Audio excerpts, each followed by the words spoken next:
This is the new Dodge Charger Daytona EV, and it's, well, let's just say controversial. This hasn't been particularly well received by the public, and it hasn't been very well reviewed either. And it's replacing the old Dodge Challenger and Charger, which people absolutely loved. Today, I'm going to review the new Charger EV. I'll tell you what I think, and I'll show you all of its quirks and features.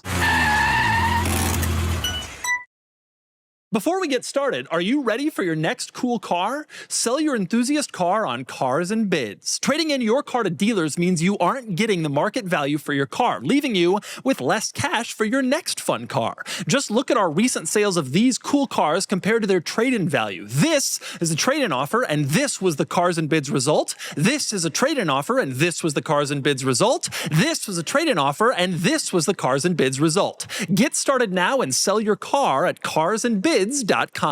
All right, time for the quirks and features of the new Charger EV. And the first thing I want to say is that this is a fully electric vehicle that makes engine noises. Take a listen. I am in neutral right now, and I'm going to step on the throttle and rev it.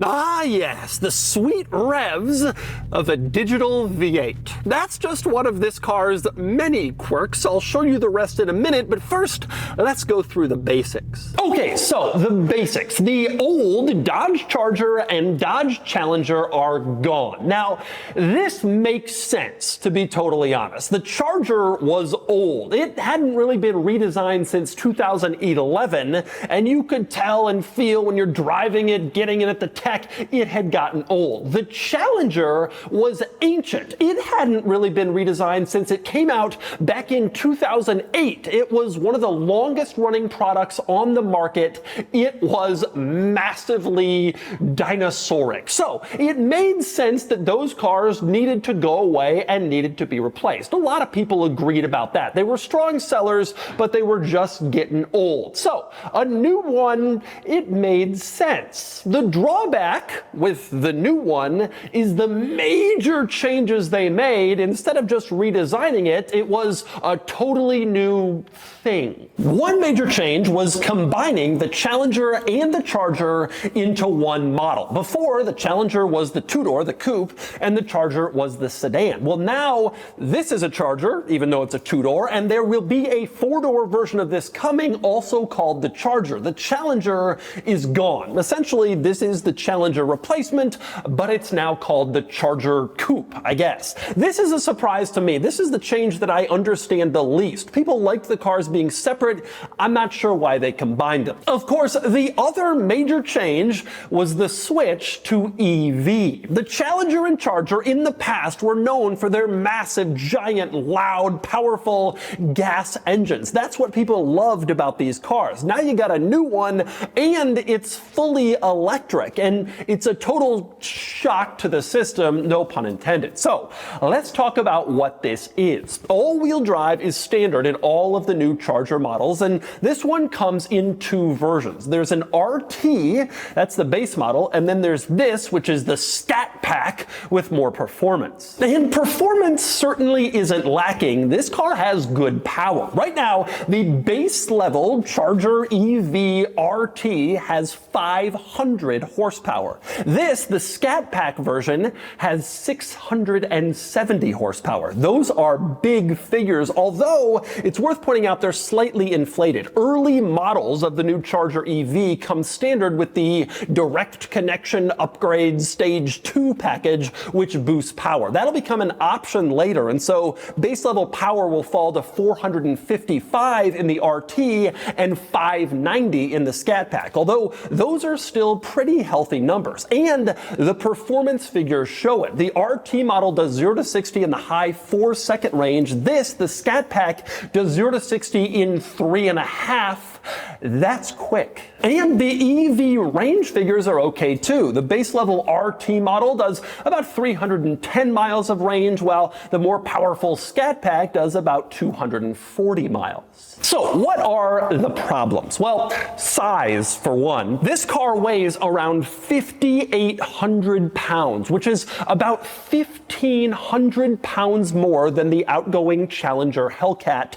That is a massive increase. Going electric and all-wheel drive doesn't come lightly, let's just say. And it's not just weight, it's also length. This car is about 206 inches long, which means it's almost a foot longer than the outgoing Challenger, and it's about 6 inches longer than the old Charger, and those weren't exactly small cars before. And then we have the challenges with pricing. The entry-level RT model starts around $61,500. This version, the Scat Pack, starts around $74,000, which is a lot of money for a Dodge electric muscle car. 74 grand. It's fast, it's powerful, but that's asking a lot. And then, of course, there's the drawback of losing gas engines. Right now, this car is only offered as a full electric vehicle, which again is a massive change compared to the beloved gas, especially V8s, in the old Challenger and Charger. Now, it's worth pointing out that the new Hurricane Straight 6 is coming, so there will be a gas-powered version of this car. Horsepower will be between 420 and 550 horses, and actually, I already drove that engine in the new Ram RHO, and it was excellent. But it's not here yet. For right now, it's EV only, and we don't know pricing and model lineup with the gas powertrains. But even if that gas engine comes back, it's not a V8, and there's no guarantee that Dodge will be putting a V8 in the new Charger, which is, for a lot of people, a big drawback, one of the main selling points of the old car. And then there's the appearance, which has not been particularly well received by the public. Although, frankly, big crazy opinion incoming, I actually kind of like it. People liked the old Challenger because it looked like the famous 1970 Dodge Challenger, one of the coolest muscle cars of all time.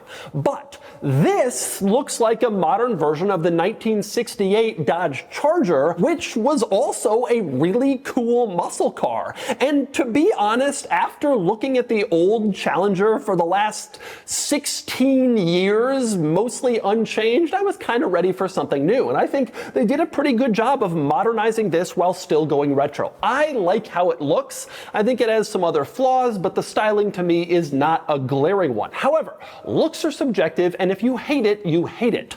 But it does have some rather interesting quirks. Badging is definitely one of them. On the back of this car, there is no immediately visible badge that says, well, anything, until you walk up and unlock it and the lights come on, and you can see the badge lights up in the center, followed by this giant light bar around the back. The badge, though, is a little unfamiliar. It's not Dodge, it's not the usual Charger or Challenger badging. What is it?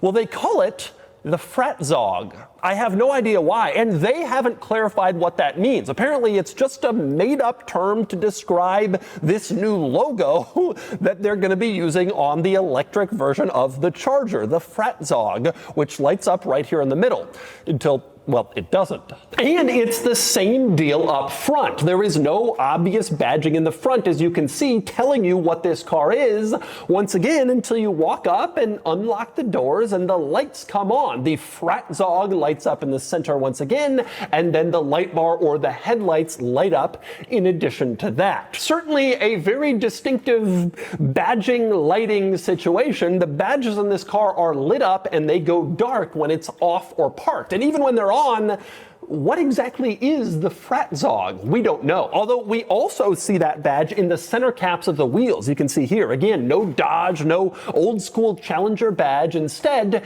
we have the Fratzog. Now, it is worth pointing out there is slightly more badging on this car than just that. You can see on the front fender you do have this cool little old school B on wheels logo that they've used in the past on Dodge performance car models, and right below that it says Stage 2 because this is the Stage 2 model. Like I mentioned, that's like an upgrade package that'll be offered in the future, standard on the early cars like this one. But aside from that, badging in this car is essentially non-existent. You do have in the back, very subtly imprinted into the bumper, the word Daytona, since this is technically called the Dodge Charger Daytona. But that logo is subtle, obviously. It's not very clear and not that many people will see it. This car has very subtle badging on the outside. You just have to know. And you will know because of how it sounds. Take a look further down from that Daytona badge on the bumper, and you can see another imprinted piece there that says Fratzonic. I guess that's a takeoff on Fratzog, the name of the logo. Fratzonic refers to the name of the speaker system that provides the exhaust sound. Dodge is really leading into this Fratzog thing. Now, that's a historical Dodge term, it should be pointed out. They called the Fratzog logo that when they first debuted it back in the 60s, but Fratzonic, that's new for the rather interesting exhaust situation. Okay, earlier I showed you the revving sound, but there is also a very loud, very obvious sound upon startup. Take a listen to the sound it makes when you get in the car and press the starter button.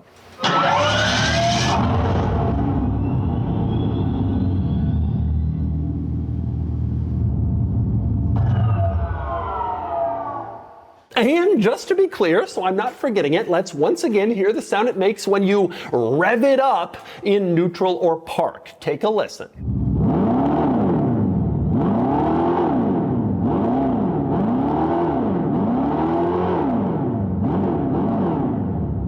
Now again, this is a full EV and that is a completely digital noise, which is definitely unusual. Most EVs make noise, little humming sounds to let pedestrians know that they're approaching. Some performance EVs also make noise inside, sort of a louder hum in the cabin as you accelerate. But very few make simulated engine noises on the outside. This car is blazing new trails in terms of electric vehicle sound, intended obviously to replace those beloved gasoline V8 engines in previous models. And since we're talking exterior quirks, how about one more rather obvious one? Up front you have a spoiler, a front wing, a hood hole for downforce. No, I'm not really sure it actually does that. In fact, I suspect it probably doesn't have much real effect, but it does look cool. It's very noticeable, very distinctive, and it gives it a muscle car look. And then we move on to the trunk, although something interesting and actually rather surprising, the new Dodge Charger EV Coupe is actually a hatchback. You open up the trunk, it's actually a tailgate. Who knew? I didn't until it showed up at my house, and you have a tailgate cargo area back here instead of a typical coupe trunk. And actually it's pretty good sized, as you can see. You got decent room back here. The low roofline kind of impedes space for larger items, but you could fold down the rear seats for extra storage if you wanted to and really get a pretty decent size stuff in the back of your Charger EV. And if you want more cargo space, you can lift up the load floor back here and you can see there's a little bit of extra space under the floor for smaller, more fragile items if you don't want them rolling around with everything else. When you want to go to close the tailgate, it's actually a little bit unusual. The button to close it is not mounted at the base of the tailgate itself like in virtually every other car. Instead, it's inside the cargo area mounted here like on most other Chrysler vehicles. You press it and the tailgate automatically comes down and closes, closing up your stuff. Now, if you want more space, there's also a storage compartment up front, although accessing this front compartment is rather unusual. There are two ways. One is a little button that you can see here to the left of the steering wheel. You press it and it pops open. Or you can search down a few inches into the driver's footwell, and then you have not a latch, but a little fabric strap that you pull, and that also will open the hood. So you have a button or a strap within about a foot of each other, and you can do either one. Not sure why they did both, although I have a suspicion the strap is like the latch, and that's mandated by regulation, so they put it in also. Either way, both of those things get you access to the front trunk. And next we move inside, where there is much to discuss, starting with the general overall interior, which is a huge improvement over the old Challenger. That was a big drawback of the old Challenger. As much as people loved that car, even the most diehard Challenger obsessives would agree the interior was certainly getting old, feeling old. The tech, the design, the style,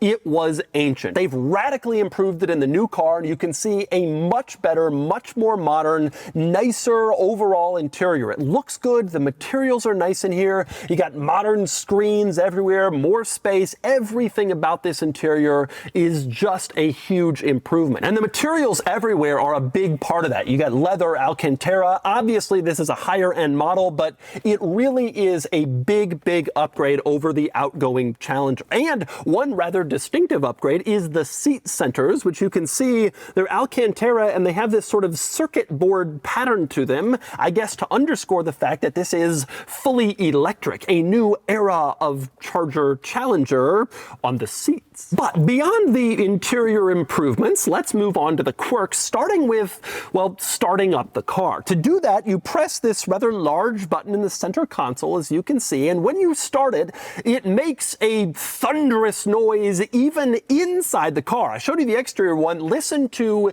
the interior noise.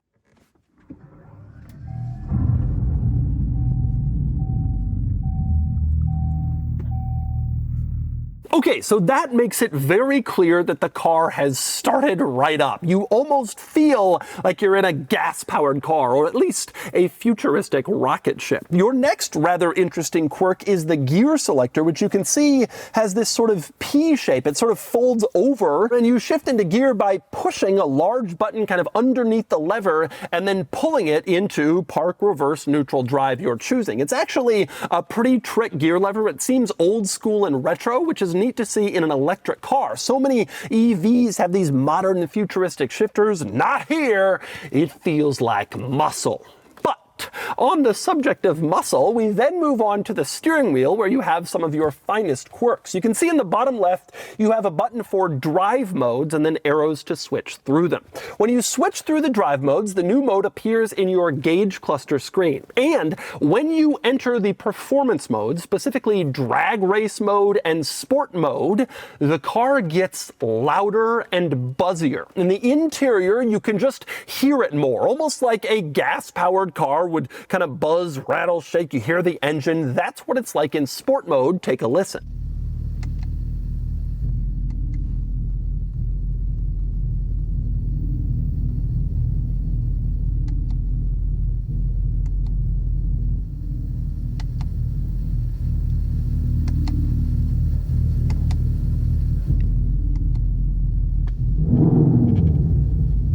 But it's also worth pointing out, beyond just that, sport mode and drag mode are the drive modes necessary to allow you to rev the digital engine, like I mentioned before. You cannot rev the engine in sort of the basic base level modes, like auto or wet. Instead, you gotta go into those modes if you want to rev and really flex your Charger EV. So, fortunately, if you don't like that digital engine sound, you don't have to hear it or make other people hear it all the time. It's drive mode dependent. Now, maybe even more unusual than that, the button on the other side of the steering wheel is marked Power Shot. And when you press that while you're driving, it gives you a short burst of extra power for you to make like a quick pass on a freeway or a 2-lane highway, or just impress people. And when you press the button, it makes like a video game rocket ship sound. Take a listen.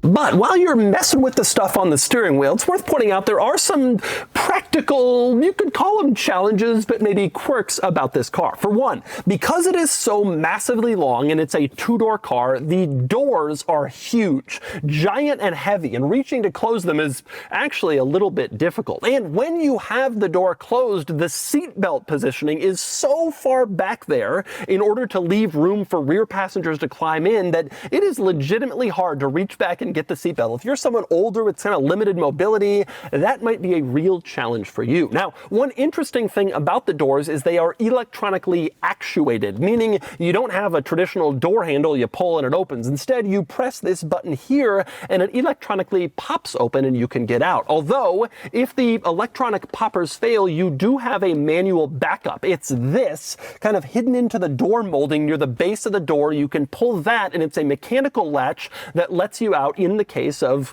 door popper failure. But anyway, back inside and moving on to the gauge cluster screen, we have a rather cool gauge screen tab that allows you to measure various performance metrics. In this tab, you can measure your 0 to 60 times, 0 to 100, your quarter mile braking distances. They can all be measured right here directly in your line of sight, so you know precisely how performance-y your Charger EV is.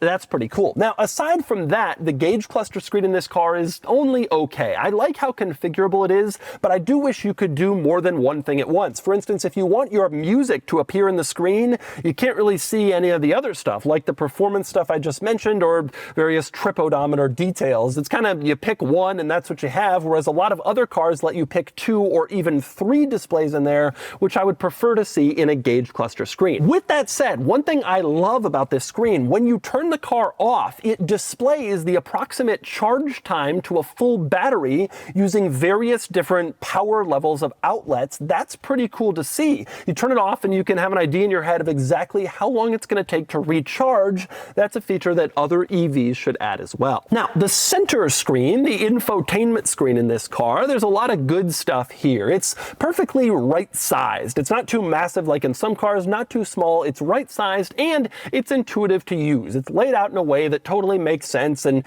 very usable and easy. And I will say, sometimes this infotainment screen can be slow or sluggish to respond in a way I don't often see with other manufacturers. And I don't think it's just this car, because I recently had a different Chrysler, a Jeep Wagoneer S, with this same system, and it was also slow to respond. So it's a bit of a drawback of this infotainment system. But overall, I think it's a fairly good system and easy to use. And I like the fact that they didn't integrate climate controls. You can see all your climate controls are on this sort of capacitive touch button below the screen, and you can adjust your air temperature, your fan speed, your climate air placement, all on this little button panel without having to go into any deep menus in the screen, which is nice. Same deal, by the way, with heated seats, cooled seats, and the heated steering wheel. You can see they all have their own dedicated special buttons on the side of the infotainment screen. They're not integrated into the screen itself, which is nice to see and makes it easier to use. Now, with that said, one drawback of this screen and its surrounding buttons is that there's no button to pull up an instant camera system with this car. The Jeep Wagoneer I recently reviewed did have that. You pushed a button and all the cameras came up, which made it easy to park in a tight space without having to shift into reverse where the backup camera automatically comes up. If you want to instant see your cameras, it's not easy to do in this car, which is a shame because this car is huge. It's a big two-door car. Sightlines are not particularly great, and so it'd be nice to have a button that instant pulls up the camera to make it easier to park. Now, with that said, there are some items inside this infotainment screen which I specifically like. For example, there's an app here marked Attitude Adjustment, and that lets you change the color of the inside ambient lighting. Instead of just calling it ambient lighting, it's your attitude, because the color of the lights have such an effect on your attitude. One interesting thing about the ambient lights, by the way, when you open up the doors, the door panel lighting kind of blinks at least once in whatever color you have selected. Same deal when you close the doors. It blinks, I guess, to confirm that you're getting in and the door is closed or open. Kind of unusual. Also worth pointing out in the infotainment system is a tab called Performance Pages, which other high-performance Dodge and Chrysler models have. Now, this is an EV, but it's still got it, and it's very detailed. It shows you previous quarter mile times, G-forces. It shows you temperatures of all the stuff, even the batteries, since it's electric. electric, it gives you a lot of detailed information into the performance of this vehicle, which is pretty impressive to see even on an electric car. They're really committed to keeping that performance page stuff in there. The performance pages area also gives you access to a drift mode feature, which is pretty cool. Mention this car is all-wheel drive, but if you turn on drift mode, obviously it'll send more power to the rear wheel so you can spin around. And there's even a launch control with this car, accessed in performance pages, although you don't have to go in there to get it. In fact, there is a separate button, a dedicated button just for launch control. You can see here at the bottom of the center control stack. I love that Chrysler didn't give us a button to pull up the camera system for safety, but they did give us a specific button to pull up launch control. They have prioritized that over the camera system, which gives you an idea of who they think will buy this car and what they're looking for. As for the rear seats in this car, you can see they're not exactly huge. They're fine, actually decent for adults for a coupe. No surprise since this is such a big one, but you still don't get a lot of space back there. That kind of makes sense. If you really need those back seats, you're going to get the forthcoming four-door sedan version. You probably wouldn't get the coupe. The coupe back seats are more for occasional use. Nonetheless, they do have some surprising amenities in back. For one, you get the same circuit board seat pattern in back, and all the materials look in back just as nice as they do up front. They didn't really cheap out back there. You also have dedicated climate vents, which you rarely see in the back of a coupe, and USB-C ports for charging devices, 2 of them, which again you rarely see in the back of a coupe, and you have a center armrest that includes 2 cup holders, which also isn't always in the back of every coupe. And on the sides of the seats, you got little storage pockets back here where rear passengers can store stuff if they want. There's actually some fairly decent amenities in back, which is a surprise. Most people buying this probably won't use their back seats, but if they do, it's relatively comfortable back there. But the thing that I am most interested in with this car is not the look, the sound, it's the feel, the way it drives. How does an electric Dodge Charger that costs $75,000 drive? Let's find out. All right, driving the new Charger EV, a bona fide muscle car. Now, unfortunately, I'm driving it today in the rain, which is really disappointing because this is a muscle car, and America is not about rain. America's about driving your big old muscle car on July 4th while you're eating burgers out on the docks. I don't know what any of that means. All right, let's see how this thing drives. I gotta tell you, I've been driving this actually for a couple days now, and it doesn't drive so badly. So I'm sitting in this car and I'm thinking to myself, you know, this is actually kind of fast. It actually feels more athletic than I was expecting given its proportions. It actually is more enjoyable to drive than everyone says, and then it hits me, $75,000. And I'm like, oh yeah. That. The thing is, I really truly believe this. I mean this when I say this. This actually isn't such a bad car. They've added some clever touches like I've already showed you. The gear shifter, the sounds, like some of the other little stuff around the car to make it kind of cool. The problem just really is that on a price point level, this car just isn't delivering what I would expect it to. I mean, I'm sitting in here and like, this is a nicer interior than the old Challenger. But I mean, you know, so was a doctor's office waiting room. It's not like this is anything to write home about. And at this price point, it's just hard to justify. If I was sitting in this car and this was a $48,000 car, I would say, you know what? They did it. If this was a $57,000 car, I'd say, you know what? It's not, you know, it's tolerable. At 75 grand, I mean, you know, a Model 3 can give you the same electric car performance or better with a nicer interior for half the money. Not half, although a used one is about a third. Anyway, my point is there's actually a lot to like here until you get down to the price point. It actually drives smaller than it feels. Or smaller than it is. That's something else I want to point out. Despite the massive size and the fairly decent sized curb weight, you know, the Challenger has never really been about amazing handling prowess, but it always did okay. As far as I'm concerned, that's still true. This does okay. Like it The steering is actually fairly quick, relatively precise, and despite the car's size, it isn't as floaty and as kind of like ponderous as I expected that it would be, again, given the size and the weight. It's fine. It drives better than the old Challenger in terms of steering and handling and sort of finesse. But then again, it's better at 75 grand. I actually feel bad for Chrysler with this car because I have this suspicion that, and today I'm reading the news just this morning, and it says that they haven't yet ruled out a V8 for this new Charger. And I'm thinking to myself, if they had just come out with this car with a V8 from day one, or even the Hurricane 6-cylinder and not kind of made a big electric push, and they had priced it a little bit more rationally, I actually think the market would have accepted this. You know, we needed a new Challenger and Charger. Like, they were very old. Everybody was kind of waiting around for an updated one. And I think if they had come out with this as the update, as just an improved vehicle, I have a suspicion this actually would have been well received. But debuting it as an electric car at this price point is a difficult pill to swallow. Just cruising around in it though, I don't know, I kind of like it. If I completely ignore what I know about sort of its market positioning and price point, etc., driving around in it, I actually think it's kind of a neat product. And to be honest, it's one of the electric cars that I've been the most charmed by in the time since I've been reviewing electric cars. I think it's one of the few electric cars I've driven that feels like it has a little bit of a soul, because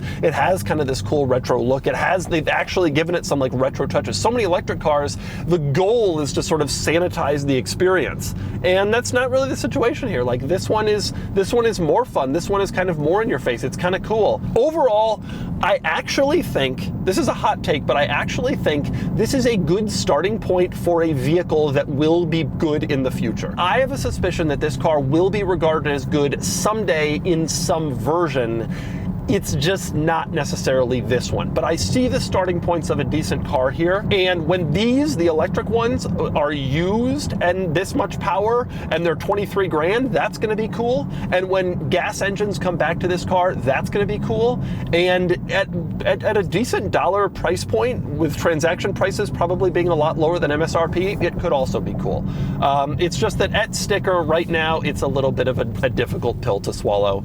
Even though I think this car is not as bad as people say if you really give it a chance. And so that's the new Dodge Charger EV. I actually think this is decent, but it's expensive for what it is. But the big problem with this car is that the model line just isn't filled out yet. This is one version of the Charger, and fine, whatever, but there's a sedan coming, there are gasoline engines coming, there's a lot more to this car we haven't seen. Right now, it simply feels unfinished. It's almost like it's not ready to fully debut. We've just been given a trickle, and maybe not the very best version to trickle out at first. But I'm really eager, really excited to see this car with a full lineup and see how the other versions are and where they're priced. Anyway, for now, let's give this new Dodge Charger EV a DougScore.